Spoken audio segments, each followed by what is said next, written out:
अस्सलाम वालेकुम, very good morning to all of you. उम्मीद करते हैं कि आप सब लोग खैरियत से होंगे। जैसा कि हम सभी जानते हैं कि ऑस्ट्रेलिया की टीम पाकिस्तान में मौजूद है और टेस्ट सीरीज़ का ये मेला सजा हुआ है। पहले तो ये हो रहा था कि ऑस्ट्रेलिया की टीम कैसे आएगी, क्यों आएगी, कब आएगी, और जिस तरह की सिचुएशन हो रही थी उसको देखकर ये लग रहा था कि ऑस्ट्रेलिया की टीम भी नहीं आएगी। लेकिन लकली ऐसा हुआ कि ऑस्ट्रेलिया की टीम आ गई और ऑस्ट्रेलिया की टीम आते के साथ ही टेस्ट मैचेस पर छा गई। जी हाँ, एक मैच हमने देखा क्योंकि टेस्ट सीरीज़ का आगाज़ जो हुआ था वो रावलपिंडी स्टेडियम से हुआ था। फिर दूसरा मरहला, दूसरा टेस्ट मैच जो होना था वो कराची से होना था। तो फाइनली अब कराची में ये टेस्ट मैच उठकर आ गए हैं। अच्छी बात यह है कि कराची की जो पिच थी वो इतनी ख़ास नहीं थी, लेकिन ऑस्ट्रेलिया के जो खिलाड़ी हैं उन्होंने इसको काबू में कर लिया है। वहीं पर जो हमारी कौमी क्रिकेट टीम की बैटिंग लाइन है वो थोड़ी सी अपसेट होती हुई नज़र आ रही है, लेकिन उसके बावजूद हमारे पाकिस्तान क्रिकेट टीम के कैप्टन हैं बाबर आजम। उन्होंने ऑस्ट्रेलिया के खिलाफ कराची टेस्ट की दूसरी इनिंग्स में सेंचुरी मुकम्मल कर ली है। जी हाँ, ये बाबर आजम की टेस्ट क्रिकेट में कोई छठी सेंचुरी है और बाबर आजम ने आखिरी टेस्ट सेंचुरी फरवरी 2020 में रावलपिंडी में बांग्लादेश के खिलाफ बनाई थी। 18 रन्स पर 2 विकेटें गिरने के बाद बाबर आजम और अब्दुल्ला शफीक ने दूसरी विकेट की शराकत में 171 रन्स की शराकत कायम की और चौथे दिन का खेल जब खत्म हुआ तो पाकिस्तान ने 2 विकेटों के नुकसान पर 192 रन्स बना लिए थे। और कराची टेस्ट में पाकिस्तान पहली इनिंग्स में इंतहाई ख़राब बैटिंग की वजह से मुश्किलात का शिकार रहा और उसे मैच जीतने के लिए हम ये देखते हैं कि 506 रन्स का हदफ हासिल है, जबकि पूरे एक दिन का खेल अभी भी बाकी है। और 506 रन्स के हदफ के ताक़ुब में पाकिस्तानी टीम को इस वक्त बड़ी मुश्किलात का सामना करना पड़ रहा है, जैसा कि हम सब देख रहे हैं। और रही बात तमाम जो हमारे सीनियर क्रिकेटर्स हैं वो इस वक्त पिच की बात कर रहे हैं कि पिच मयारी नहीं है, पिच इतनी ख़ास नहीं थी। अगर हम अपनी फेवर के हिसाब से अपने ही ग्राउंड में, अपने ही होम ग्राउंड में अपनी पसंद की पिच बनाते हैं और उस पर भी परफॉर्म नहीं करते हैं तो फिर ये हमारे लिए एक बहुत ही बड़ा ड्रॉबैक सीन होगा। आगे बढ़ते हैं जनाब और बात कर लेते हैं सोशल मीडिया की। जी हाँ, आज के दौर में सोशल मीडिया बड़ी ताकत रखता है, बड़ा असर रसूख है इसका। ये खुद अपने आप में एक पूरी दुनिया है। जी जनाब, सोशल मीडिया की हम बात कर रहे हैं और सोशल मीडिया पर जब भी कोई किसी सेलिब्रिटी की अचीवमेंट हो, क्रिकेट हो, पॉलिटिक्स से कुछ भी रिलेट करता हुआ कोई भी इवेंट हो तो सोशल मीडिया पर डिस्कस होता हुआ हमें नज़र आता है। ट्विटर के सार्फिन इस मामले में बड़े ही एक्टिव नज़र आए। कल्ला उन्होंने कहा कि मैं कल्ला ही काफ़ी हूँ, और ये ट्विटर सार्फिन ने अपने लिए नहीं कहा, ये कहा है वज़ीर आज़म इमरान खान साहब के लिए। जी हाँ, इमरान खान साहब ने जो कि डी चौक पर जलसे का ऐलान किया है और ये दावा किया है कि 10 लाख के करीब इस जलसे में लोग होंगे और 10 लाख के मजमे से आपको गुजरना होगा और वोट, अगर आप ताकत रखते हैं वोट देने की तो वोट दें और उसी मजमे से आपको वापस भी आना होगा। तो ये चैलेंज किया है ऑपोजिशन को पीटीआई की जमात ने। वो कहती है कि मैं कल्ला ही काफ़ी हूँ, मुझे किसी की ज़रूरत नहीं है। सोशल मीडिया पर रहा टॉप ट्रेंड और जिस तरह से हम देखते हैं कि हुकूमत की जानिब से चैलेंज किया गया है ऑपोजिशन को कि 10 लाख का मजमा डी चौक पर जमा होगा तो किसी भी माई के लाल में अगर दम है तो इस 10 लाख के मजमे से गुजर कर दिखाए, जैसा कि फवाद चौधरी ने भी इस चीज़ का प्रचार किया। हम ये देखते हैं कि हुकूमत की ऑपोजिशन की मुखालफत में अदम एतमाद की तहरीक को नाकाम बनाने में जो हुकूमत बचाओ का मिशन है उसमें इमरान खान साहब के बड़े जलसे जुलूस का सिलसिला शुरू हो गया है। और हुकूमत ने ये चैलेंज भी किया है कि है कोई सामने तो आ जाए। इतने बड़े बड़े जलसे, इतने बड़े बड़े जुलूस और इतनी तादाद में कोई करके दिखा ही नहीं सकता। इसीलिए पीटीआई कहती है मैं कल्ला ही काफ़ी हूँ। सोशल मीडिया पर टॉप ट्रेंड बना रहा ये मौजू। और जहाँ तक बात करें इमरान खान साहब की, तो कल इमरान खान साहब को भी हमने एक जारहाना खिताब करते हुए देखा और इमरान खान साहब वैसे बहुत ही ज़्यादा एक्टिव हो गए हैं हुकूमत बचाओ मिशन पर। जब इमरान खान साहब पूरी तरह से पाकिस्तान तहरीक-ए-इंसाफ पूरी क़यादत के साथ जाग गए हैं, तो अब हम ये देख रहे हैं कि फिर से धरनों का सिलसिला, जलसों का सिलसिला, मार्च का सिलसिला शुरू हो गया है। इमरान खान साहब ने कल एक ख़िताब किया और जहां उन्होंने मुल्की सियासी सूरत हाल पर अपने ख़यालात का इजहार किया, वहीं पर पड़ोसी मुल्क भारत के लिए भी उन्होंने दो टोक बातें कर दी। उन्होंने कहा कि मैं एंटी भारत बिल्कुल भी नहीं हूँ, मैं भारत के ख़िलाफ़ नहीं हूँ, हम भारत के ख़िलाफ़ नहीं हैं, हम सिर्फ़ और सिर्फ उनकी पॉलिसियों के ख़िलाफ़ हैं। उन्होंने कहा कि पाकिस्तान की जो फ़ौज है वो दुनिया की ताकत तरीन फ़ौजों में उसका शुमार होता है, और आज अगर फ़ौज नहीं होती तो हमारा मुल्क टुकड़े टुकड़े हो जाता। उन्होंने कहा कि मैं दुआ करता हूँ कि भारत में हमारा पड़ोसी मुल्क है, हमसाया मुल्क है, और हम एक जगह आकर फंस जाते हैं और वो है कश्मीर। जी हाँ, कश्मीरियों की हक़ खुद इरादियत को हासिल करने का जो ये मामला है, इमरान खान साहब समझते हैं कि ये टेबल टॉक करने से, मज़ाकरात करने से हल हो सकता है। वहीं उन्होंने कहा कि मैं ये दुआ करता हूँ, मैं दुआ गो हूँ कि भारत में अच्छी लीडरशिप आ जाए ताकि वहाँ कश्मीरियों को हक़ मिलने में आसानी हो। उन्होंने कहा कि अगर समझदार हुकूमत आएगी तो कश्मीरियों को जल्द से जल्द उनका आज़ादी हक़ मिलेगा, उनको जो पाबंदियां हैं उनकी वो ख़त्म होगी और वो आराम से अपनी ज़िंदगी तरीक़े से गुजार सकेंगे अपने उसूलों के मुताबिक। हम ये देखते हैं कि वज़ीर आज़म इमरान खान ने पाकिस्तान की जानिब से जो दुनिया को मौक़िफ़ दिया है वो बड़ा ही दो टोक दिया। उन्होंने उस प्लेटफॉर्म को इस तरह से यूटिलाइज़ किया कि दुनिया को ये मैसेज दे दिया कि हम भारत के अगेंस्ट नहीं हैं, जबकि भारत ने रिसेंटली जो मिसाइल का अटैक किया है वो किस कदर हमारे लिए ख़तरनाक साबित हो सकता था, इसका अगर अंदाज़ा लगाया जाए तो इस पर एक बड़ी बहस छिड़ जाए। लेकिन हम ये देखते हैं कि पाकिस्तान ने पूरी दुनिया को इस मिसाइल अटैक का नोटिस लेने के लिए भी कहा, लेकिन उसी तरफ हम एक तरफ ये भी देखते हैं कि भारत की जानिब से इस पर कोई वजाहत नहीं की गई, और वजाहत देनी ज़रूरी थी क्योंकि जनाब मामला ही ऐसा था। और शाह महमूद कुरैशी ने ये कहा कि भारतीय मिसाइल एटमी वॉर हेड ले जाने की सलाहियत रखता था, यानी कि कुछ भी हो सकता था।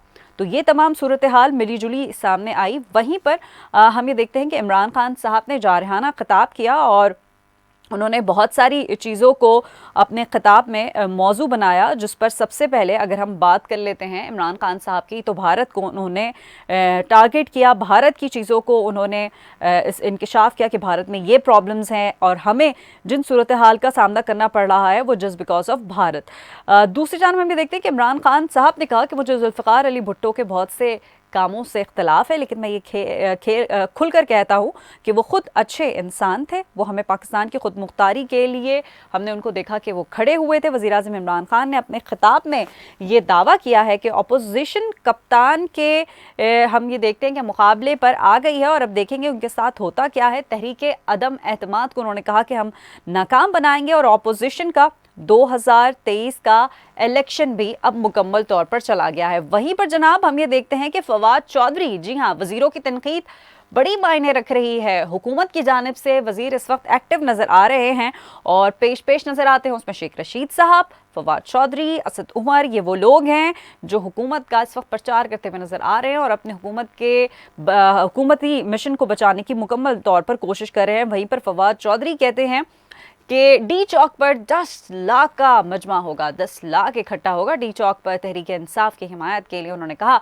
किसी भी माई के लाल में अगर दम है तो 10 लाख के मजमे से गुजर कर इमरान खान के खिलाफ वोट डाले और वापस ले जाएं।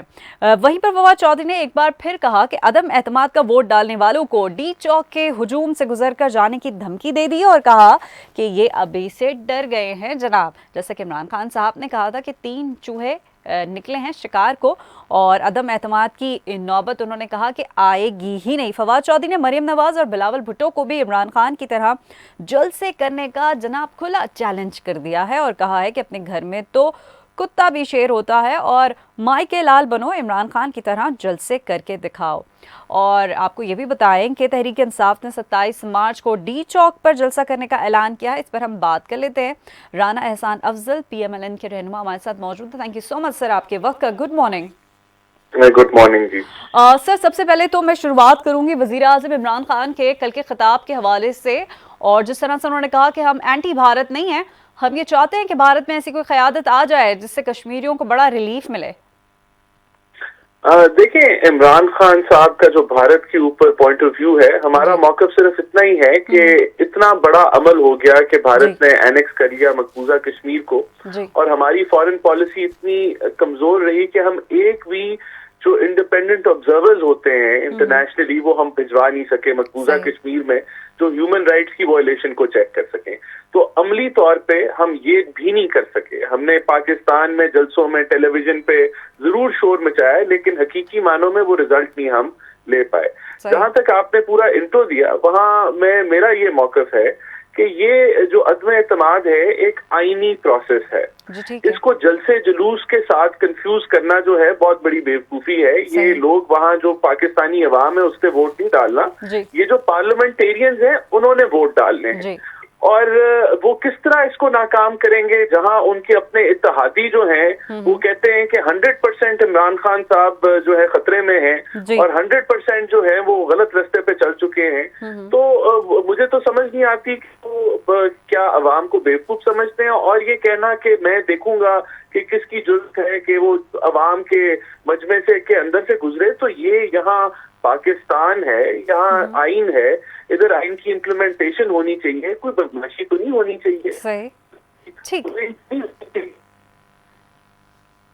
राना एहसान साहब, जहां पर हम बात कर रहे हैं हुकूमत की, तो ऑपोजिशन भी बयानबाजी से बाज नहीं आई है, जबकि चौधरी बरादरान की जानिब से हुकूमत को तो वैसे भी तनबीह कर दी गई है कि कोई बयानबाजी ना की जाए। लेकिन जहां तक तकरीर का ताल्लुक है, उसमें जो जोशीला खिताब होता है, लफ्ज़ों का चुनाव जो होता है, वो कितनी हद तक चीज़ों में एक आग लगाने के लिए, वो कहते हैं ना, आपको ईंधन की ज़रूरत होती है। तो ये खिताबात और ये जलसे जुलूस कितने मुफीद साबित होंगे ऑपोजिशन के लिए भी और हुकूमत के लिए भी, आप क्या समझते हैं? देखिए, ये एक आईनी अमल के अंदर पब्लिक के अंदर जाना और फिर ऐसी एग्रेसिव स्पीचेस करना जो बिलो द बेल्ट हो, लोगों को नेम कॉलिंग करना, कीचड़ उछालना, और ये सब कुछ करना एक डेस्परेशन और फ्रस्ट्रेशन की अलामत है, जो एक आदमी तब करता है जब उसको नजर आ रहा होता है कि वो फंस चुका है या अब रास्ता नहीं है। तो अब मैं नैरेटिव बिल्डिंग करूं जहां मैं अवाम को जो है वो नई कहानी सुनाऊं, नए तरीके से उनको एंगेज करने की कोशिश करूं, लेकिन ये अवामी मामला नहीं है इस वक्त, ये एक आईनी मामला है जो असेंबली के अंदर हल होना है, जो नेशनल असेंबली के अंदर वोटिंग होनी है। लेकिन शायद अवाम जो है इमरान खान साहब को लगता है कि वो अभी हुकूमत से बाहर हो जाएंगे और फिर वैसे ही इनको अवाम की तरफ जाना होगा, तो शायद ये वजह है उनकी एग्रेशन। सही। अच्छा, जहाँ तक हम बात कर रहे हैं इस वक्त हर पार्टी की, इस वक्त तमाम पार्टीज एक्शन में हैं, हुकूमत के ख़िलाफ़ हैं, कोई तो हुकूमत के इत्तेहादी भी हैं। इस वक्त बहुत सारी खबरें आ रही हैं कि मुस्लिम लीग नून के कुछ अरकान हैं वो पीटीआई ज्वाइन कर रहे हैं, पीटीआई के कुछ लोग हैं वो मुस्लिम लीग नून की तरफ आ रहे हैं। तो ये क्या है, इसमें कुछ सदाकत भी है या सिर्फ ये खबरें ही हैं?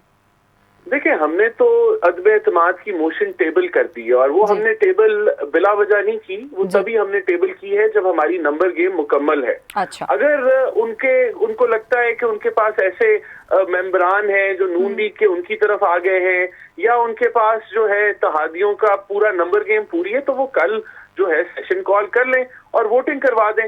वो तो डिलेइंग टैक्टिक्स खेल रहे हैं और सेशन को लेट बुला रहे हैं, और पहले वो हमें चैलेंज करते हैं आप कल अदम एतमाद ले आए। जब अदम एतमाद आ गई है तो वो एक डिलेइंग टैक्टिक्स के साथ गुजारा कर रहे हैं, जो कि मैं समझता हूँ निशानदेही करता है कि ये सारी बोगस बातें, उनके पास नंबर गेम पूरी नहीं है।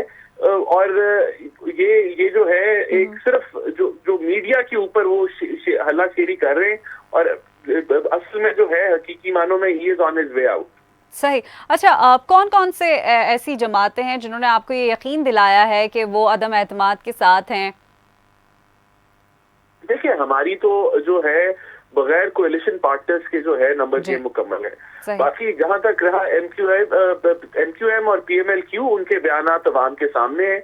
उनका वो इत्तेहादी थे हुकूमत के, और आज उनका मौक़िफ़ ये है कि हम कोई भी फैसला कर सकते हैं और 100% हम अब PMLQ का मौक़िफ़ है कि हम 100% ऑपोजिशन की तरफ हामिल हैं। तो ये इससे ये पता चलता है कि it is a plus for the opposition and minus for the government जब वो इत्तेहादी से हटके एक वो ऐसे फैसले पे आ गए जो वो अनाउंस कर रहे हैं कि हम तकरीबन अपना फैसला जो है ऑपोजिशन के हक में रख चुके हैं। सही। अच्छा, काफ लीग की अगर हम बात करें तो कहाँ तक आप लोगों के मामलात फिक्स हुए हैं? क्योंकि हम ये देखते हैं कि जो वजीर आला का मामला है वो थोड़ा सा इस वक्त अभी हम देखते हैं कि वो अटका हुआ है, उस पर कोई इत्तेफाक राय सामने नहीं आई है, एक बहस है वो अलग।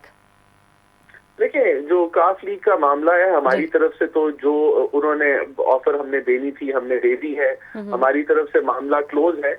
अभी इस वक्त हम सिर्फ इंतजार में हैं कि वो अपनी अनाउंसमेंट करें और जल्द वो इंशाल्लाह ताला ऑपोजिशन के हक में अनाउंसमेंट करेंगे। सही। अच्छा, जहां पर हुकूमत इस वक्त जल्द से जुलूस कर रही है, मार्च का ऐलान कर रही है, वहीं पर मुस्लिम लीग नून की जानिब से भी तो कल एक हिकमत अमली सामने आई है।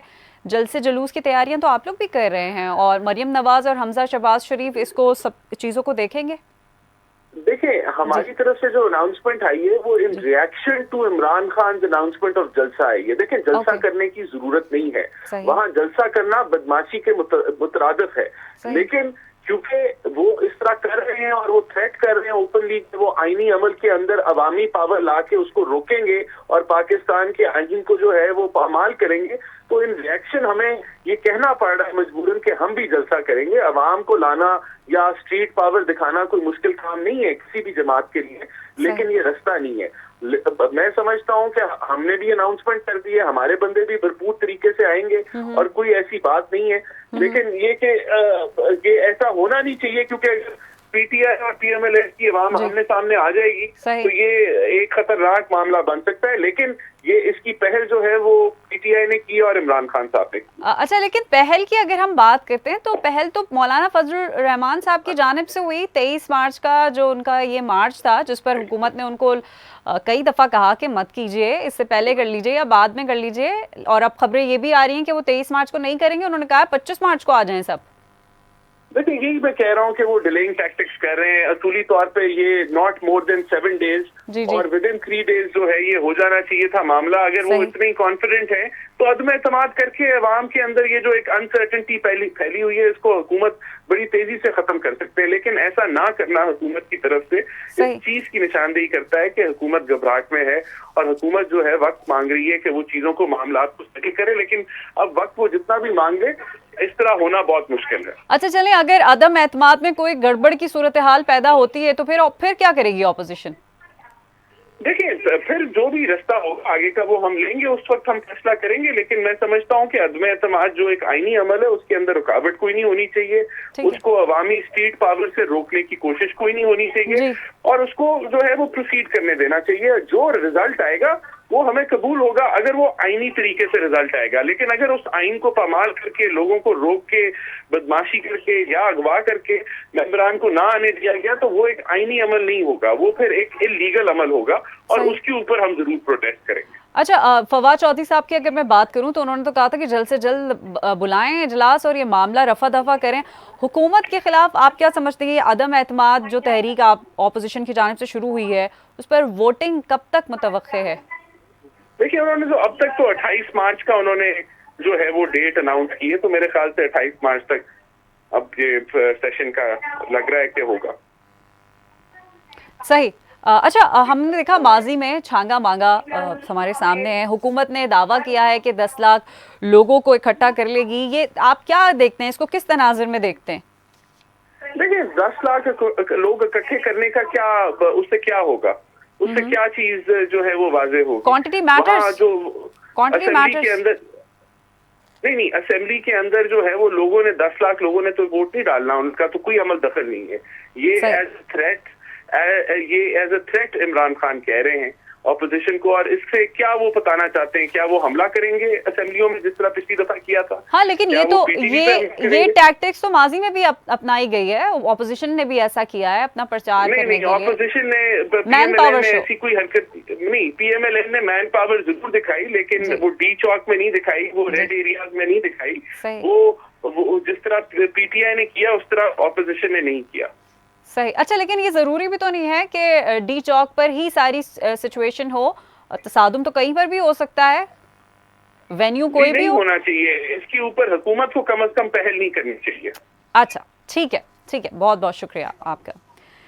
जनाब राना एहसान अफजल साहब हमारे साथ मौजूद है और उनका ये कहना था कि हुकूमत की जानिब से शुरुआत नहीं होनी चाहिए, लेकिन शुरुआत कहीं ना कहीं से तो होगी ना, तो मामला इख्तिताम को पहुंचेगा, पता तो चले आखिर ये अदम एतमाद की तहरीक जुलाने की कोशिशें की जा रही हैं हुकूमत की जानिब से, या हुकूमत इस अदम एतमाद की तहरीक को जो फेल करने की कोशिश कर रही है, आखिर इसमें जीत किसकी होगी। आगे बढ़ते हैं और बात कर लेते हैं जनाब सियासी जोड़ तोड़ के हवाले से। जोड़ तोड़ सीने परोने की कोशिश की जा रही है, किसी तरह दोस्ती हो जाए, किसी तरह हिमायत हासिल हो जाए, कुछ ना कुछ ऐसी सिचुएशन बन जाए जिससे मामला तय पा जाए। जी हाँ, मैं बात कर रही हूँ MQM पाकिस्तान की। जी हाँ, MQM पाकिस्तान ने मुलाकात की शहबाज शरीफ से, और इस मुलाकात में जिन चीज़ों पर बातें हुई वो अदम एतमाद की तहरीक और फिर और जो मामलात हैं उस पर मुशावरत भी की गई।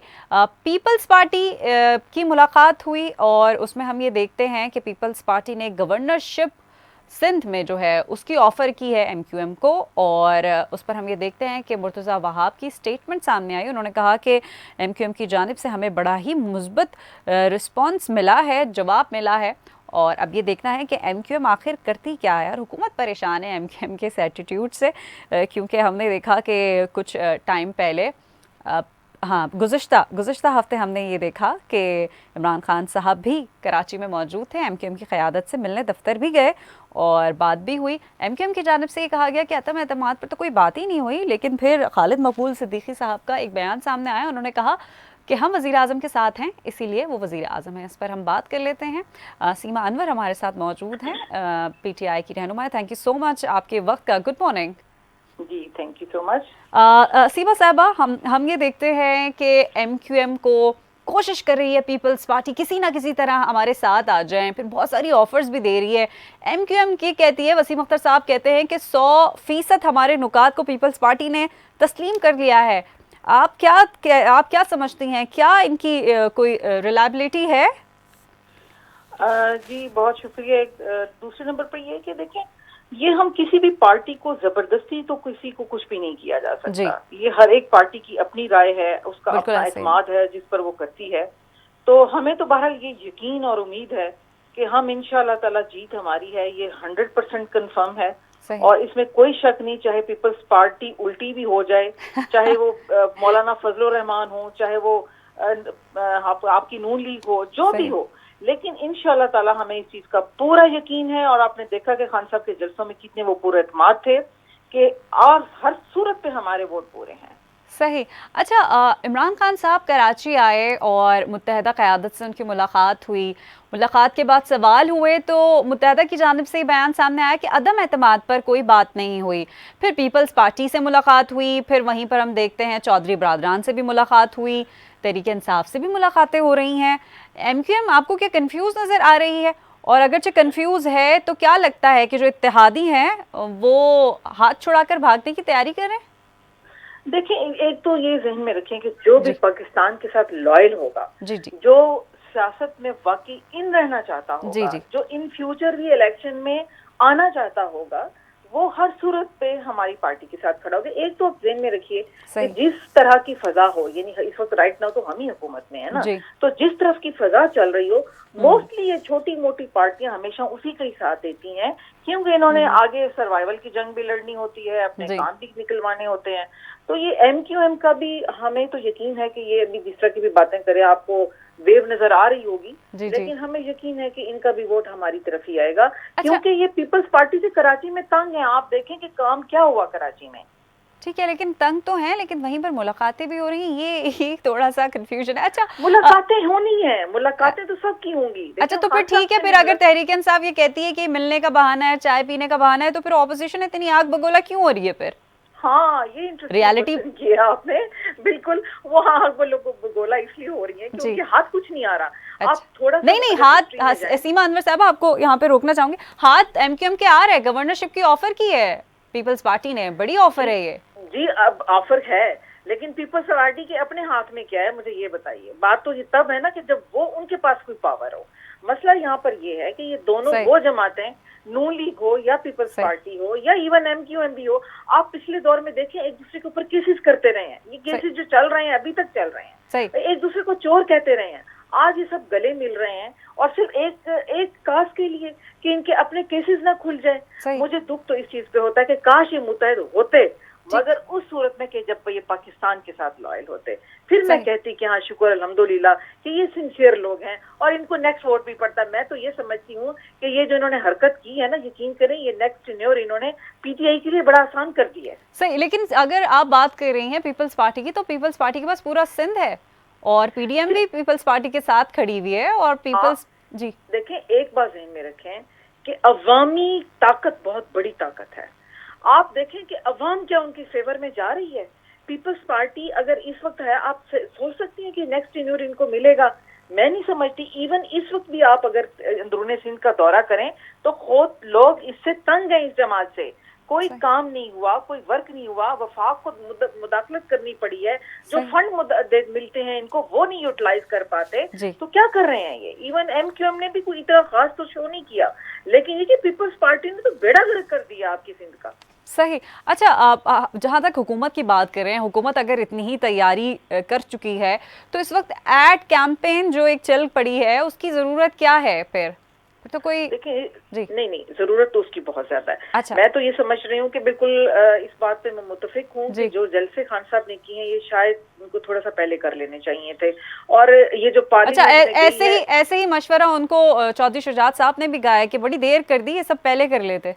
जी बिल्कुल, ये थोड़ा सा एक हुआ है क्योंकि अवाम आपने देखा कि समुंदर की तरह किस तरह बाहर निकली है। ये नहीं कि पीटीआई तो मजबूत हो गई है, इन्होंने बड़ा फायदा कर दिया। आज आप देखें कि एक और अहम बात, आपके पिछले शो में मैंने ये बात की थी कि हमारे लीडर जो हैं वो सिर्फ पाकिस्तान के लीडर नहीं, मुस्लिम उम्मा के लीडर हैं। आज आपने देख लिया कि जनरल असम्बली में कौमी मुत्तहिदा में, अक़वाम मुत्तहिदा में किस तरह ये करारदाद पास हुई है, वो जो इस्लामिक फोबिया की हुई है, इस्लामोफोबिया। तो ये एक आपने देख लिया कि ये इस्लामिक लीडर बनकर उभर है। ये मेरी बात सच होने जा रही है और इंशाअल्लाह ताला मैं समझती हूँ कि ना सिर्फ ये पाकिस्तान में, ऑल ओवर वर्ल्ड हमारे खान साहब पॉपुलर होंगे। क्यों यूरोपियन कंट्रीज आपके पीछे पड़ गए हैं?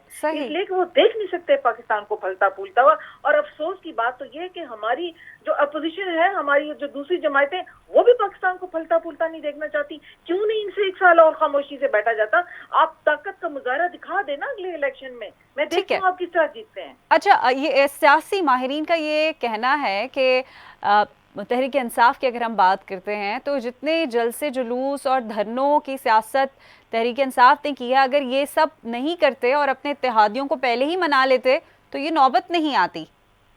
देखें, एक थोड़ी सी जो मैं समझती हूँ कि जो मिस्टेक कह लेंगे आप, वो ये है कि हमारी पार्टी के काश खान साहब ये लोटों को ना लेते।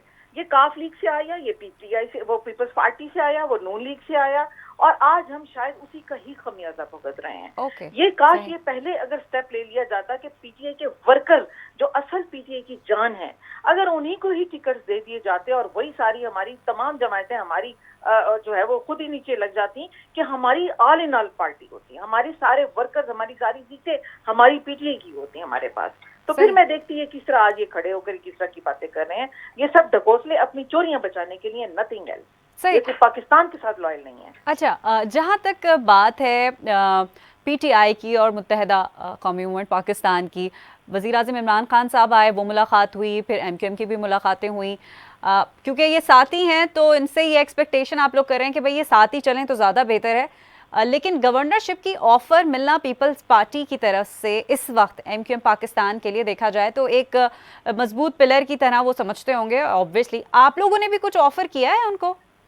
देखिए, हम तो यही ऑफर कर सकते हैं कि जी आप हमारे साथ चलें जी, और आपको अच्छे ओहदे, बेहतर ओहदे दिए जा सकते हैं। किसी सीट की स्पेसिफिक कोई ऑफर नहीं है और ये सीट्स इनको पहले भी दी जा रही। इवन मैं ये समझती हूँ कि पंजाब में भी ज्यादातर तो एमक्यूएम की लोग बैठे हुए हैं। आप देखिए कि की पोस्ट पर बैठे हुए हैं। पीटीआई का वर्कर्स आज क्यों सड़क पे रुल रहा है कि पीटीआई के लोगों को तो कोई पोस्ट दी ही नहीं गई।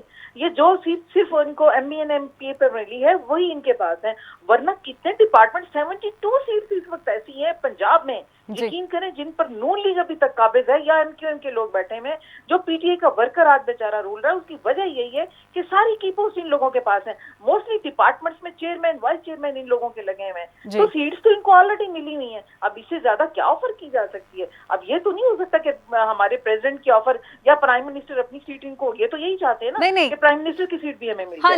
लेकिन सीमा अनवर साहबा, अगर हम कराची की बात करते हैं तो कराची के लिए तहरीक इंसाफ ने कोई काम करते हुए इतनी परफॉर्मेंस नजर नहीं आया, ऐसा सियासी माहिरीन का कहना है। कराची की ओनरशिप कोई तो लेगा ना, कोई सोचेगा। आपकी बात बिल्कुल दुरुस्त है, मगर ये बताइए कि कराची में अब तक क्या इन पार्टियों ने आपको डिलीवर किया है? मैं फिर आपको जवाब दूंगी कि क्या इनकी डिलीवरी से आप मुतमईन है? जब नहीं है तो अगर कुछ हिस्सा मिलेगा तो परफॉर्म करेंगे ना। पीटीआई तो वहाँ आटे में नमक के बराबर है, पीटीआई को तो वहां पर इतना नहीं हुआ, लेकिन इंशाअल्लाह ताला नेक्स्ट टेन्योर में जो कुछ अब पीटीआई ने क्योंकि मुदाखलत की है कराची में, आपने देखा अब तक हम क्यों खामोश थे कि वो 22वीं तरमीम के तहत ये कहते थे कि 21वीं तरमीम के तहत कि हम लोग यहाँ पर आली नहा लें, आप यहाँ पर नहीं आ सकते, लिहाजा वफाक खामोश रही। वफाक ने बजट दिया, अब इन्होंने डिलीवर नहीं किया। जब डिलीवर नहीं किया तो आप वो उसको रियाज साहब को कहते रहे कि कूड़ा उठाएं कराची का, हालात तो आपके ये बने पड़े थे। अच्छा चले, एमक्यूएम ने डिलीवर किया या पीपल्स पार्टी ने डिलीवर किया? अच्छा सीमा अनवर साहबा, ठीक है, हुकूमत और हुकूमत के इत्तेहादी एसोसिएशन होती है, एक दोस्ती होती है, लेकिन 3.5 साल गुजर गए। इमरान खान साहब ने कभी नहीं सोचा कि मुत्तहदा से मिलते हैं, जाके कराची का कोई दौरा करते हैं या कुछ सोचते हैं। अभी जब ये हुकूमत बचाओ मिशन पे निकल पड़ी है तहरीक इंसाफ, तो फिर इत्तेहादियों का ख्याल भी आ रहा है। मुत्तहदा तो यही शिकवा करती हुई नजर आई कि हमें पूछा नहीं इस पूरे टाइम पीरियड। हाँ जी, नहीं बिल्कुल ठीक कह रही हैं आप। इसमें इमरान इस्माइल साहब, मैं समझती हूँ कि उनका हाथ होना चाहिए था, जो शायद वो नहीं कर पाए जो उनको इतना करना चाहिए था। इत्तेहादियों से मुलाकातें उनका काम था क्योंकि वो वहाँ पर बैठे हुए थे, तो खान साहब को इसमें मुदाखलत करने की जरूरत ही नहीं होनी चाहिए थी। लेकिन कहीं ना कहीं कुछ थोड़ी बहुत मिस्टेक आई थिंक हुई है, या उनके साथ उनको ज्यादा राब्ता करना चाहिए। लेकिन कहीं इमरान इस्माइल साहब इनसिक्योर तो नहीं थे? उनको ये तो नहीं लगता था कि इमरान खान साहब गवर्नरशिप की ऑफर ही कर डालेंगे? नहीं, ऐसा कुछ नहीं है। ऐसा हो भी सकता है? नहीं, मेरा नहीं ख्याल कि ऐसा हो सकता है। दूसरा ये है कि देखें, अब टाइम रह गया बहुत कम, अब सिर्फ 1 साल की गेम है। 1 साल में मेरा ख्याल है कि अब थोड़ा सा मुल्क को चलने दिया जाए, और 1 साल के बाद सब दूध का दूध और पानी का पानी हो जाएगा। आप इलेक्शन कॉन्टेस्ट करें और उसके बाद देखेंगे क्या बनता है। और इंशाअल्लाह ताला अभी भी आप देखेंगे कि ये सब खामोश हो जाएंगे। सिर्फ चंद दिन है, 1 हफ्ता डेफिनेटली बड़ी आग अगर निकलनी है। 1 हफ्ता बहुत गर्म है, मुल्क में पूरा तूफान उठा हुआ है, चारों तरफ सियासत की गर्मा गर्मी है, मगर 1 हफ्ते बाद इंशाअल्लाह बिल्कुल खामोशी इख्तियार हो जाएगी। बल्कि मैं ये समझती हूँ कि बड़े अरसे के बाद पीटीआई का वर्कर दोबारा स्ट्रेंथन कर रहा है पीटीआई को। अवाम जो है वो दोबारा वोट कर रही है। बीच में एक गैप आ गया था, कोई शक नहीं। अभी तो इसका खान साहब ने खुद एडमिट किया कि मेरी पार्टी के वर्कर दोबारा खड़े हो गए हैं, और मेरे लिए बड़ी मजबूती की बात है, और मैं वेलकम करता हूँ अपोजिशन को कि वो ये इस तरह के इत्तेहाद, ये मूवमेंट लेकर आई है। सही। अच्छा, जैसा कि आप कह रही हैं कि चंद 1 हफ्ते में हालात ठीक हो जाएंगे, ऐसी ही बात शेख रशीद साहब ने भी की कि चंद दिनों में हालात बेहतर हो जाएंगे। तो अब वो क्या फॉर्मूला होगा जिसके तहत हालात बेहतर हो जाएंगे? लेकिन कराची की जो आवाम है, अगर हम सोशल मीडिया उठाकर देखें और जब कराची के मसलों पर बात होती है तो कराची के आवाम थोड़े से बिलखते हुए नजर आते हैं। वो कहते हैं कि भाई अब क्यों, जबकि इमरान खान साहब, शुक्र है आप लोगों को एहसास हुआ कराची का कि जो लोग वो कराची में बैठे, मैं बात यही कर रही हूँ कि किसी तरमीम के बाद तो वहाँ वफाक ने इतना दखल अंदाजी करनी ही नहीं थी। पंजाब अपनी स्ट्रेंथन में था, आपको बलूचिस्तान अपने फंड पे चलना था, हर एक को अख्तियारात दे दिए गए थे। तो कराची भी सिंध का एक हिस्सा है। जब सिंध को अख्तियारात मिल गए, जब उनको फंड मिल गए, तो वहाँ पीपल्स पार्टी की वहाँ पर हुकूमत है, तो क्यों नहीं उन्होंने डिलीवर किया? एमक्यूएम ने भी अभी तक वो आगे पेशरफ नहीं की जिस तरह उनको करना चाहिए था। कचरे के आपके ढेर हम यहाँ पढ़ते हैं, बैठ के लगे हुए हैं, तो ये कोई अच्छी बात तो नहीं थी इनको डिलीवर करना। अब यही तो मैं आपसे अर्ज कर रही हूँ कि नेक्स्ट टेन्योर आपने खान साहब का बड़ा आसान कर दिया है। पीपल्स पार्टी ने भी, नून लीग ने भी। आप देखें नवाज शरीफ में इतना दमखम है कि वो दोबारा आकर ये कॉन्टेस्ट करने, जरा निकले अवाम पर। जिस तरह खान साहब आज वजीर आजम है और खड़े हुए सड़कों पर, मैं कहती हूँ आज ये निकल के दिखाएं जरदारी साहब इस तरह सड़क पर। आज ये आपके जो नवाज शरीफ है वो निकल कर दिखाएं। इन्होंने करप्शन के अंबार लगाए हुए, आज ये अवाम में निकल नहीं सकते, मुंह दिखाने जोगे नहीं है। कहाँ ये तरीके चलाने चले हैं? अच्छा सीमा अनवर साहबा, ये तो मानना पड़ेगा कि मफाहिमत की सियासत कभी कभी करनी पड़ जाती है और आसिफ अली जरदारी साहब इसके चैंपियन है। तो पीपल्स पार्टी को अगर हम थोड़ा सा साइड में रखते हैं और बात कर लेते हैं सिर्फ हुकूमती इत्तेहादियों की या वो ऐसे लोगों की जिस पर तहरीक इंसाफ ये कहती थी कि हम तो जाएंगे नहीं कभी, और उसमें एमक्यूएम पेश थी, एमक्यूएम को कभी भी खातिर में नहीं लाया गया। ये बात तो कराची की आवाम ने भी नोट की और जो सियासी माहिरीन हैं उनका भी कहना है। तो अब ये सब जो ये ताउन हो गया है, पीपल्स पार्टी इनके साथ मिल गई है, एमक्यूएम भी इधर उधर जा रही है, तहरीक इंसाफ भी इधर उधर आती जाती नजर आ रही है, मतलब सब एक दूसरे के पीछे पीछे भागते हुए नजर आ रही हैं। तो ये ऐसा क्या फॉर्मूला या ऐसा कौन सा पाउडर था जिसने सारे दाग धो दिए? नहीं, ऐसे दाग कहीं भी नहीं धोए। अच्छा, लेकिन देखें, आपको बाज़-औक़ात इत्तेहाद करना पड़ता है बेहतर पार्टी से या उससे बेहतर से या बुरे से या उससे बुरे से। तो हमने बहुत बुरे से थोड़ा कम बुरा चुन लिया, तो अब उस ज्यादा बुरे से तो ये बेहतर था ना कि हम एमक्यूएम से इत्तेहाद कर लें, उनको कहें कि जी भाई काम करो, फंड आपको मिल रहा है, आप जो छोटा आपका बल्दियाती इलेक्शन है लोकल पार्टी, अब वो कंटेस्ट करो, अपने कैंडिडेट लेकर आओ। अच्छा, बात ये कि जो डिलीवर करेगा वो ऊपर आएगा। अच्छा, लेकिन एक अक्लमंदी की अगर हम बात करते हैं तो एमक्यूएम के पास इस वक्त ऑफर तो पीपल्स पार्टी की तरफ से बड़ी है, चले झूठी ही सही या उनका दिल बहलाने के लिए ही सही, लेकिन हुकूमत की जानिब से तो अभी तक कुछ हाथ नहीं आया एमक्यूएम के। देखिए, अभी हमारे पास सिंध में है ही कुछ नहीं। मैं यही तो अर्ज कर रही हूँ कि सिंध में तो पीपल्स पार्टी का राज है ना, हम तो उसमें कुछ इतना एफर्ट कर ही नहीं सकते। लेकिन इंशाल्लाह ताला हमने जो कर सकते थे, देखें हमारे सदर साहब जो हैं वो सिंध से लेकर हम आए हैं, तो हमने सिंध को ताकत दी है, हमने कोशिश की है कि हमको वहां से उठा सकें, हमने फंड भी उनको दिया। अब ना खर्च करें, अपनी जेबों में डालें, या वो रेडी वाले के फंड निकल आए या वो अच्छे वाले के निकल आए, मनी लॉन्ड्रिंग से स्विस बैंक अकाउंट भर जाएं। अच्छा, 1100 अरब का लॉलीपॉप। क्या देखिए, यही तो मैं कह रही हूँ। देखिए, आप खुद हंस रही हैं इन सब बातों पर, देखिए कहीं ना कहीं तो कोई हकीकत है ना, ऐसी कोई तल्ख हकीकत है? ऐसी कोई हकीकत नहीं है, लॉलीपॉप नहीं है। मैं अर्ज कर रही हूँ कि जो फंड था सिंध का वो उनको मिला, क्या उन्होंने उसको प्रॉपर डिलीवर किया अवाम को? सिर्फ मेरा एक छोटा सा सवाल है, आप मुझे उसका हाँ या ना में जवाब दें। आप भी अवामी नुमाइंदा हैं, आप भी अवाम में जाती हैं, आप भी इसी माशरे का एक पार्ट बिल्कुल है। बिल्कुल। तो क्या उसका कोई हिस्सा इन्होंने मुझे बताया कि कोई इसका खर्च किया? जबकि आप पंजाब में देखें, इतने फंड, इतने डैम बन रहे हैं, इतना यहाँ पर नई जॉब्स लोगों के लिए क्रिएट की गई हैं, डिपार्टमेंट्स को बेहतर किया गया है, लेकिन सिंध में कोई काम किया ही नहीं गया। That's why वहाँ की पब्लिक बेचारी डिप्रेशन है। अच्छा, एक कराची की आवाम की तरफ से एक शिकवा, चले मैं ही रिकॉर्ड करा देती हूँ। वहाँ पर जो है वो ऐसे ही ऐलान कर दिया जाता है, यहाँ ऐलान करने के बाद भी नहीं दिया जाता। फिर ये कराची वालों को ये बड़ा दुख है। इमरान खान साहब के बड़े फैंस हैं यहाँ पर, उनको सपोर्ट भी करते हैं लोग, यहाँ से वोट भी दिया है, लेकिन इतने अरसे के बाद कराची, वो उन्होंने कराची आना पसंद नहीं किया, अब आए हैं वो इतने आखिर में कराची। कभी आ जाते कराची ऐसे? देखिए, आपने देखा कि उनके विजिट कितने जो है वो मुल्क से बाहर भी हुए, कितने उसमें बलूचिस्तान में भी गए, पंजाब में भी आए, तो इक्वली उन्होंने डील किया, ऐसी बात नहीं। लेकिन ज्यादा फोकस नहीं, इक्वली ट्रीटेड नहीं है। नहीं, देखिए मेरी बात सुने, मैं आपको अर्ज करती हूँ, मैंने आपको पहले रिक्वेस्ट की है कि पीपल्स पार्टी आपके सिंध में जोरों पर है, क्योंकि वहाँ वटेरा सिस्टम, जागीरदाराना सिस्टम, छोटे बेचारे आपके किसान गाहक, वरना तो आप देखें कि उनका हर का जो किया हुआ है सिंध ने, वो अब आपके पीपल्स पार्टी ने, उससे बढ़कर कोई जुल्म हो ही नहीं सकता। तो तभी तो वोट दिया था तहरीक इंसाफ को अवाम ने, तभी तो वोट दिया था। हमारे पास चॉइस नहीं थी ना, अवाम के पास चॉइस नहीं थी, तो अवाम ने नहीं दिया ना पीटीआई को वोट, आज उसका खमियाजा भुगत रहे हैं। सिंपल सी बात है, आप अगर वोट करते पीटीआई को, तो शायद हमारी पीटीआई का वहां पर जोर होता, हमारे अवामी नुमाइंदे होते, आज आपका ये हाल ना होता, या आपका ये शिकवा शिकायत ना होती जो आप कर रही हैं। सही है, ठीक है। तो लेकिन पंजाब में भी तो आपके नुमाइंदे, पंजाब में तो अल्हम्दुलिल्लाह, यही तो मैं अर्ज कर रही हूँ कि सारा इतने डैम जो बने हैं, आप आकर देखें, यहाँ पर पंजाब बहुत इम्प्रूव कर गया है। यहाँ के नए school, universities, medical colleges, even medical hospital जो है वो अभी तक ज़ेरे तामीर है, पाइपलाइन में कुछ हैं। और सबसे इम्पोर्टेंट बात है कि बिजली आपको प्रोवाइड की जा रही है, टैक्स इतना कम कर दिया गया है। बहुत सारी ऐसी बातें हैं। पंजाब पर ताजर का टैक्स बहुत कम है। शाम को आप देखें कि बिजली की सूरत हाल जो ताजरों के लिए बेहतर कर दी गई है।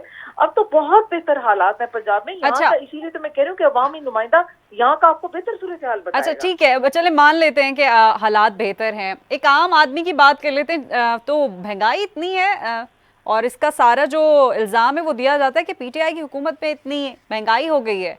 अवाम की राय मालूम की जाए तो अवाम भी यही कहती है कि चलें पिछली हुकूमतों में कम से कम चीज़ें सस्ती तो थी। दो बातें हैं, एक तो मैंने पहले आपको अर्ज की कि जो नून लीग का मीडिया है दैट इज मच पावरफुल। वो इतना बेहतरीन कैंपेन करता है कि मुझे दाद देनी पड़ेगी। अच्छा। और यकीन करें कि हमारा अभी 2 माह हुए थे और इन्होंने ये शोर डालना शुरू कर दिया था कि महंगाई महंगाई, हुकूमत फेल, और इनका ये प्रोपेगेंडा जो है वो कामयाब काफी हद तक लोगों में, उन लोगों में हुआ जो बेचारे सीधे साधे रेडी बान, ये टांगे वाले, इस तरह का जो रूरल एरिया था, ये वहां पर ये मकबूल हो गया, जिसकी वजह से आम बंदे की जो दुकानदार खोल के बैठा है उसने भी 4 आने ज्यादा महंगाई शुरू कर दी अपनी चीज को बेचना कि जी महंगाई हो गई है, हालांकि ऐसा कुछ नहीं था। दूसरी बात ये बेचारा टांगे वाला तो खुदकुशी करने पर आ गया है। मैं देखिए मैं अर्ज करती हूँ महंगाई की एक और वजह क्या थी कि जो हमने IMF से लिए हैं पैसे, आप ये समझती हैं, इस चीज को पब्लिक को बताएं प्लीज कि वो हमने इनके किस्तों में अदा किए हैं, इनकी किस्तों की सूद की मद में अदा की है। जो पिछली हुकूमतें छोड़ गई उनका सूद किसने देना था? हमारे असल से ज्यादा तो उनका सूद था तो हमने पे किया, तो ये किस्तें भी तो देना हमारा सर पे पहुंच गया है ना जी। हमने कोई नए कर्जे नहीं लिए, यकीन करें ऐसा कोई कर्जा नहीं लिया अभी तक जो हमारे अवाम पे खर्च हो रहा हो या हम सिर्फ उन उधार को उतारने के लिए उधार। बहुत बहुत शुक्रिया सीमा अनवर साहब, आपके वक्त का बहुत शुक्रिया। पीटीआई रहनुमा सीमा अनवर हमारे साथ मौजूद थे और उनसे काफ़ी दिलचस्प गुफ्तगू रही और अभी वक्त होता तो उनसे और भी बात करते हैं इस पर मज़ीद। लेकिन जनाब, जहाँ पर वजाहतें देने की बात होती है तो अपोजिशन भी वजाहतें दे देती है, हुकूमत भी वजाहतें दे देती है। लेकिन एक अजीब सा मामला हुआ जहाँ पे काम पे टांग रही थी इस्लामाबाद में, और जब ये सोशल मीडिया पर मौजूद गुफ्तगू बना रहा तो फिर बिलावल भुट्टो ज़रदारी ने इसका नोटिस भी लिया और उन्होंने कहा अच्छा ऐसा हो गया, मुझसे स्लिप ऑफ टंग हो गई मेरी। अब जनाब उनको शायद किसी ने मशवरा दिया है कि ज़रा इसको जस्टिफाई तो करें, ऐसा हुआ क्या। तो उन्होंने क्या किया है कि कांपे टांगने और टांगे कांपने में उन्होंने पूरी उसकी तशरीह कर दी है, फ़र्क बता दिया जनाब, वजाहत दे रहे हैं। वो कहते हैं, बिलावल भुट्टो ज़रदारी साहब ये कहते हैं कि मेरी ज़बान फिसल गई, जो भी है और जैसा भी है मैं इसको तस्लीम करता हूँ। बिलावल ने मज़ीद कहा कि मैं आवाम को समझाना चाहूँगा कि टांगे कांपने और कांपे टांगने में फ़र्क क्या है। वाह वाह वाह वाह। हमारा मार्च शुरू होने से पहले वज़ीर आज़म की टांगे कांपना शुरू हो गई, एक उनकी ये लॉजिक है, ठीक है। फिर उन्होंने कहा हमारा मार्च निकला तो वज़ीर आज़म ने पेट्रोल की कीमत कम की, जो टांगे कांपने तक का खौफ था। हम इस्लामाबाद पहुंचे तो कांपे टांगने वाला सीन शुरू हो गया। तो ये कुछ अजीब सी उनकी एक मंतक है, ये वजाहत है, कुछ समझ से बाहर है। वेल आगे बढ़ते हैं और बात कर लेते हैं। समझ में नहीं आ रहा कि मौसम कहना क्या चाह रहा है, बदलता हुआ मौसम है और कराची में, इस्लामाबाद में और बेशतर मुख्तलिफ इलाकों में, कराची की अगर हम बात करते हैं तो गर्मी की शिद्दत में इजाफा हुआ है, वहीं बेशतर इलाकों में अलर्ट जारी कर दिए गए हैं। इस पर हम बात कर लेते हैं। हमारे साथ मौजूद हैं चीफ मेट्रोलॉजिस्ट सरदार सरफराज साहब। Thank you so much sir आपके वक्त का। जी वालेकुम सलाम सर। मौसम बदला तो हमें आपकी याद आ गई। चलें जी, किसी बहाने तो याद आती है। नहीं सर, मौसम बदलता है तो आपकी याद आ जाती है। जी जी। अच्छा, कराची में गर्मी हो गई है और इस्लामाबाद में भी हो गई है, अलर्ट जारी कर दिया है, इस हवाले से कुछ बताइए, तफसीलात क्या हैं? कराची में तो खैर जो पिछले 4 दिन रही गर्मी, लेकिन कल से तो उसमें कमी आ गई है निस्बतन पहले की ना। जी जी। क्योंकि आपने नोट किया होगा एक दिन 39.3 तक गया टेम्परेचर, फिर 37, फिर 38, तो कल तो 34.5 रहा था जी। तो बाकी एरियाज के लिए हीट वेव अलर्ट इशू हुआ है, लेकिन ऐसा कराची में उसके इतने असरात नहीं होंगे। अलबत्ता सिंध के जो दीगर डिस्ट्रिक्ट्स हैं उसमें नवाबशाह से उस तरफ खासकर ऊपर नवाबशाह से ऊपर और नीचे भी मीरपुर खास और थर पार्कर और फिर आप कह लें कि सखर, लाड़काना, जैकोबाद, कश्मीर, उन एरियाज में, और फिर साउथ पंजाब के भावलपुर, रहीमयार खान और भावल नगर, मुल्तान, इन एरिया से फैलते फैलते ये सेंट्रल पंजाब यानी फैसलाबाद, लाहौर वगैरह तक, सरगोदा, मियां वाली, उन एरियाज तक भी इसके असरात होंगे, जहाँ टेम्परेचर मतलब अगले 3 से 4 दिन यानी वीकेंड तक समझ लें यही 40 से 42 और कहीं कहीं 42 से 44 की रेंज में, खासकर अपर सिंध और साउथ बलूचिस्तान के जो डिस्ट्रिक्ट हैं उनमें हो सकती है। जी। अच्छा, कहा यह जा रहा है कि इस बार जो रमजान होगा उसमें शदीद गर्मी होगी। अभी शदीद गर्मी का तो कुछ इतना मतलब वसूख से नहीं कह सकते, लेकिन जाहिर है जो आपका डिस्ट्रिक्ट सिंध के जो बेशतर अजला हैं और खासकर साउथ पाकिस्तान में हो जाती है अप्रैल में गर्मी, और कराची तो आपको पता है अप्रैल रवायती तौर पे थोड़ा सा गर्मी गुजरता है।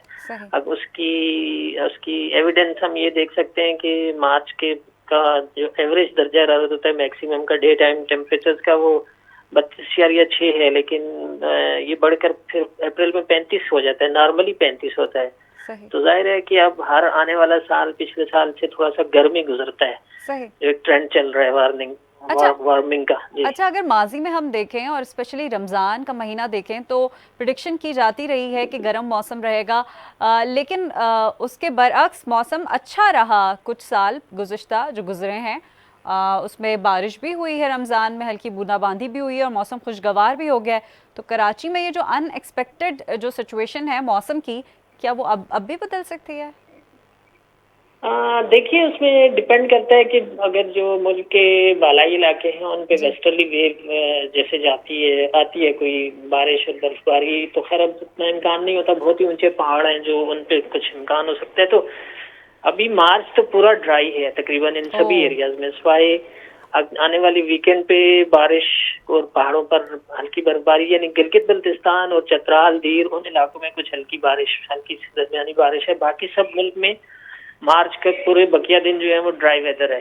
तो जाहिर है जब ड्राई कॉन्टिनेंटल एयर प्रिवेल करती है पूरे उस पर खुश्क और बजाय समंदरी हवाओं के वो दूसरी खुश्की से आने वाली हवाओं का सिलसिला रहता है, तो फिर गर्मी होती है।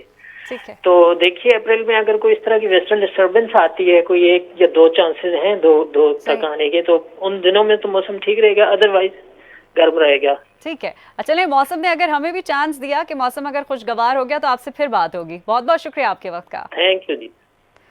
सरदार सरफराज साहब मौसम का अहवाल बता रहे थे और अब कुछ बात कर लेते हैं, अहवाल बता देते हैं आपको। इस वक्त यूक्रेन में जो जंग की सूरत हाल है, कशीदगी है, रूसी सदर के हामी समझे जाने वाले एक टेलीविज़न की एडिटर ने यूक्रेन में जारी जंग के खिलाफ नशरियात के दौरान अनोखे अंदाज में अपना एहतजाज रिकॉर्ड कराया है। हम ये देखते हैं कि शाम के औकात में चलने वाला ये शो है जो कि बड़ा ही पॉपुलर है वहाँ पर और इसकी बड़ी रेटिंग आती है और ये शो हुकूमत की हिमायत के हवाले से मशहूर है, जिसके नशर होने पर मरीना नामी खातून एडिटर ने दौरान शो यूक्रेन पर रूसी जारत के खिलाफ एहतजाज किया। टीवी पर शो जनाब जारी था जैसे कि अमूमन होता है। इस दौरान मरीना अचानक से प्ले कार्ड उठाकर मेज़बान के अक़ब में नमूदार हुई, जबकि उनके प्ले कार्ड पर कुछ जुमले ऐसे दर्ज थे जो हुकूमत मुखालिफ थे और यूक्रेन की हिमायत में थे और वो ये कह रही थी कि ये सब झूठ बोल रहे हैं। तो जनाब ऐसा एक लाइव शो के दौरान अगर ऐसा कोई मामला हो जाता है तो इस तरह की वीडियो सोशल मीडिया पर वायरल हो जाती हैं, जो कि हुई। सोशल मीडिया पर वायरल वीडियो में ये बाकायदा तौर पर देखा जा सकता है कि खातून कुछ देर तक प्ले कार्ड के साथ खड़ी रहीं, अपना एहतजाज रिकॉर्ड कराती रहीं और जंग के खिलाफ नारेबाजी भी उन्होंने की। तो ये सूरत हाल रही। वहीं पर अगर हम अपनी सियासी सूरत हाल की बात करते हैं तो हमारे पॉलिटिशियंस तो बात करते ही हैं, लेकिन हमारे जो क्रिकेटर्स हैं वो भी पॉलिटिक्स में बहुत ही ज़्यादा इंटरेस्ट लेते हैं। जी हाँ, मैं बात कर रही हूँ जावेद मियांदाद के, एक ऐसा नाम जिनका नाम सुनते ही जीत का ख्याल आ जाता है। जी हाँ, जावेद मियांदाद ने सियासी सूरत हाल पर अपनी राय का इजहार किया। उन्होंने कहा कि ये अवाम के इख्तियार में है कि वज़ीर आज़म को घर भेज दे या फिर उनको रोक लें। उन्होंने कहा कि इस वक्त जो पाकिस्तान के मामलात चल रहे हैं, जो सूरत हाल चल रही है, उसमें अवाम को अपनी पूरी जिम्मेदारी अदा करनी होगी। जो रिस्पॉन्सिबिलिटी है, अगरचे हमारे पॉलिटिशियंस उसको नहीं समझ रहे, सियासी पार्टीज़ उसे नहीं समझ रही, तो अवाम की जिम्मेदारी है कि अपना हक के जो अपना वोट है वो सही इस्तेमाल करके अपने मुल्क के लिए एक अच्छा एक काम कर जाएं और उसको मुकम्मल तौर पर हिफाजत में दे दें। इस मौके पर उन्होंने ऑस्ट्रेलिया की जो टीम टेस्ट सीरीज़ के लिए पाकिस्तान आई है उस पर भी उन्होंने बात की और उन्होंने कहा कि ये हमारे लिए फ़ख्र की बात है कि ऑस्ट्रेलिया जैसी टीम पाकिस्तान आई है। ऑस्ट्रेलिया, इंग्लैंड, न्यूजीलैंड, ये वो टीमें हैं जिनका टेस्ट मैचेस में अपना एक नाम है, अपना एक मुकाम है। और उन्होंने पिचेस के हवाले से भी कहा कि भाई अगर ऐसी पिचेस होंगी, और ये पिचेस तो समझे कि हमारे फेवर में बनी हुई पिचेस हैं, इस पर तो हमें जीतना ही जीतना है, लेकिन अगर हम इस पर भी ना जीतें तो ये एक बड़ा ही सवाल है। आगे बढ़ते हैं और बात कर लेते हैं जनाब कुदरत के अनमोल तोहफों की। जी हाँ, कुदरत ने हमें बेशुमार अनमोल तोहफे दिए हैं। वहीं पर समंदर, पहाड़, जंगलात, दरख्त, ये तमाम ऐसी चीज़ें हैं जो कुदरती मनाजिर को हसीन कर देती हैं। समंदर जिसे सागर कहा जाता है और सागर का मेवा कहलाती हैं मछलियाँ। जी हाँ, और समंदर में बेशुमार मछलियाँ हैं जो कि मेवे की हैसियत रखती हैं सागर के लिए। और जो माहीगीर हैं, अगर ये मेवा सागर से उनको मिल जाता है तो उनकी ज़िंदगी में बेहतरी आ जाती है। जी हाँ, सूबे सिंध में माहीगीरों को एक अनमोल, एक नायाब मछली मिली है और ये मछली की जो कीमत है वो बहुत ज़्यादा है और माहीगीर इस पर बहुत खुश हैं कि वो उसको बेचकर अपने हालात को बेहतर कर सकेंगे। अच्छा, ये मछली, इसको सवा मछली कहा जाता है और इस मछली के अंदर कुछ ऐसी चीज़ें होती हैं, कुछ ऐसे ऑर्गन्स हैं, कुछ ऐसा फ्लूइड होता है जिसको मेडिसिन में इस्तेमाल किया जाता है। और माहिरीन ये भी कहते हैं कि इस मछली के अंदर कुछ अनमोल स्टोन्स होते हैं, प्रीशियस स्टोन्स होते हैं जो कि बड़े कीमती होते हैं। तो जनाब चांदनी हो गई, अगर ऐसी मछलियाँ रोज़ आ जाएं हमारे समंदर पे तो हमारे माहीगीर जो बरादरी है वो ज़्यादा खुश नज़र आएगी। वहीं पर जनाब खुश रहने के लिए कुछ ऐसी चीज़ें करनी पड़ती हैं जो कि थोड़ी सी रेयर होती हैं। अच्छा, अब वो क्या है? वो ये भी हो सकती हैं कि आप अपनी पुरानी गाड़ी को नया बना लें, ठीक है, और उसको नए तर्ज की बना लें, या फिर पुरानी गाड़ी पर आप एक लंबे सफ़र को निकल चलें। जी हाँ, अमेरिका में एक ख़ानदान है जो कि 22 साल के बाद पूरी दुनिया का सफ़र करके अपनी पुरानी गाड़ी पर वापस घर पहुंचा है। अच्छा, अब उनके साथ क्या क्या इंसिडेंट हुए, बड़ा ही कोई दिलचस्प ये वाक़या है। क्या आप भी सफ़र के शौकीन हैं, सफ़र करना चाहते हैं? क्या आपने कभी सोचा कि अपनी पुरानी गाड़ी लेकर उसको स्टार्ट करते हैं और दुनिया के सफ़र पे निकल जाते हैं? नहीं, ऐसी हिमाकत हर कोई नहीं करता, लेकिन कुछ क्रेज़ी लोग हैं जो कि दुनिया को डिस्कवर करना चाहते हैं, एक्सप्लोर करना चाहते हैं, ट्रैवलिंग करना चाहते हैं, जिनको ट्रैवलिंग का बहुत ज़्यादा भूत होता है, वो ऐसी हरकतें करते हैं। तो जनाब ऐसी हरकत की है एक ख़ानदान ने। ज़िप फैमिली के अरकान हैं ये तमाम लोग। 22 सालों में अगर हम बात करते हैं तो 3,62,000 किलोमीटर का इन्होंने सफ़र तय किया और इस दौरान इनके यहाँ 4 बच्चों की पैदाइश भी हुई है और 22 साल सफ़र के दौरान ज़्यादातर लोगों के घरों में इन्होंने क़याम किया है। और अगर इनकी गाड़ी की मेंटेनेंस की बात करते हैं तो ऑब्वियसली पूरी दुनिया का सफ़र किया है, पुरानी गाड़ी है, इंजन ख़राब हो सकता है, टायर ख़राब हो सकता है और भी बहुत सारी चीज़ें हो सकती हैं। तो सफ़र के शौकीन ख़ानदान ने 22 साल एक पुरानी मॉडल की कार में सफ़र किया और इन 22 सालों के दौरान उन्होंने टायर के 8 सेट तब्दील किए और 2 बार इंजन का काम करवाया। यानी कि गाड़ी उनकी बड़ी पायदार थी, सिर्फ 2 बार इंजन ने काम करवाया है और पैसे उस पर खर्च हुए होंगे। तो जनाब ऐसी भी कुछ ख़ानदान हैं जो बैठे बैठे अजीबो-गरीब से प्लान बनाते हैं और फिर वो दुनिया की नज़रों में आ जाते हैं। वहीं पर जनाब जब दुनिया की नज़रों में बहुत सारी चीज़ें आ जाती हैं तो कभी कभी इंसान फंस भी जाता है। जी हाँ, मैं बात कर रही हूँ नादिया खान की। नादिया खान ने एक मौके पर एक एक्ट्रेस है, उनकी शादी हुई, वहाँ पर वो गई तो उनकी शर्मिला फारूकी की वालदा से मुलाकात हुई। दोनों ने साथ साथ सेल्फीज़ भी ली, साथ साथ वीडियोस भी बनाई और उस वीडियो को जब सोशल मीडिया पर अपलोड किया गया, वायरल हो गई, तो उस पर बहुत सारी तनकीद भी आई। वो मामला क्या था आप और मैं बखूबी उससे वाकिफ़ है। लेकिन नादिया खान पर केस किया शर्मिला फारूकी ने। उनको ऐसा लगा कि उन्होंने इंसल्ट किया है उनकी फैमिली को, उनकी वालदा के मेकअप पर बात की है जो कि उन्हें नहीं करनी चाहिए थी और वैसे एक अखलाकी तौर पर तो नहीं करनी चाहिए थी, लेकिन फिर भी नादिया खान है, उनको कौन रोक सकता है। और जिस तरह से वो मेज़बानी करती हैं और फिर जिस तरह से वो बोलती हैं नॉन स्टॉप, तो उनको कोई नहीं रोक सकता। लेकिन अच्छी खबर यह है कि वो इस केस से बरी ज़िम्मा करार पाई हैं, यानी कि अब वो आराम से खुशबाश रह सकती हैं और उनको कोई टेंशन नहीं होगी। वेल, आगे बढ़ते हैं और बात कर लेते हैं जनाब, जहाँ पर सेलिब्रिटीज़ की बात हो रही है तो हमारे कुछ ऐसे बड़े बड़े नाम हैं जिनके लिए ये कहा जाता है कि किसी पहाड़ से कम नहीं है, चट्टान की तरह है, लोहे की तरह है, आयरन मैन से तशबीह दी गई। जी हाँ, मैं बात कर रही हूँ WWE के मारूफ रेसलर रेजर रामोन की। जी हाँ, जो अब इस दुनिया में नहीं रहे हैं, 63 साल की उम्र में ये दुनिया से चल बसे हैं। इनकी अगर अब अचीवमेंट की बात करते हैं तो एक रेसलर है रॉक और एक है हल्क। ये उनके मद्दे मुकाबिल के रेसलर रहे हैं हमेशा और इन्होंने बड़ी अचीवमेंट भी हासिल की हैं। दुनिया में नाम कमाया, पैसा कमाया, शोहरत कमाई, लेकिन वही शायर कहता है कि दुनिया से गुजरे कुछ लोग ऐसे ऐसे जो कभी चट्टान होते थे फिर खाक हो गए। तो हम इन ऐसे लोगों को जब हम देखते हैं तो हमें ये बात याद आ जाती है कि जो इस दुनिया में आया है उसे वापस भी जाना है, फिर वो चाहे जितना ही ताकतवर क्यों ना हो।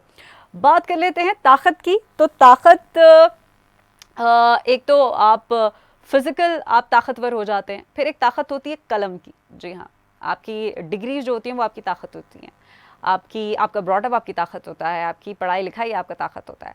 लेकिन कुछ लोगों की जो सलाहियतें होती हैं वो उनकी ताकत बन जाती हैं। मैं बात कर रही हूँ पाकिस्तान की माजी की मशहूर और मारूफ फिल्म एक्ट्रेस साइमा की, जी हाँ, जो कि अब साइमा नून है। और वो ये कहती हैं कि मैंने अपनी ज़िंदगी में नर्सरी क्लास में एक दिन गुजारा, क्योंकि वहाँ पर मुझे टीचर से मार पड़ी, मुझे अच्छा नहीं लगा, तो उसके बाद मैंने कभी भी स्कूल का मुंह नहीं देखा। और उसके बाद उन्होंने अपने फ़नी करियर का आगाज़ किया और माशाल्लाह से उन्होंने इस फ़नी करियर के आगाज़ के बाद जो एक बुलंदियां छुई हैं वो सबके सामने हैं। फिर उसके बाद उनकी शादी भी हुई, 2005 में उनकी शादी हुई सैयद नूर से, और फिर 2007 में उसको ऑफिशियली तौर पर उन्होंने दुनिया को बता दिया। वेल, ये तमाम सूरत हाल रही जनाब, जहाँ पर सियासी बातें हमने आपके साथ की, हमने सेलिब्रिटीज़ की बातें की, फिर हमने कुछ ऐसे इंसिडेंट्स की बातें की जो अचानक से हो जाती हैं, और जो अचानक से चीज़ें होती हैं वो ज़्यादा अच्छी होती हैं। तो हमारी भी ये दुआ है कि आज कुछ अचानक से आपकी ज़िंदगी में कुछ अच्छी खबर आ जाए, कुछ अच्छा हो जाए, कुछ ऐसा हो जाए जिसका आप ख्वाब देखते हैं, उम्मीद करते हैं और चाहते हैं कि वो ख्वाब ताबीर हो जाए। ऑन दैट नोट मुझे और मेरी पूरी टीम को दीजिए इजाज़त, इस दुआ के साथ कि आप जहाँ रहें खुशबाश रहें। खुदा हाफिज़।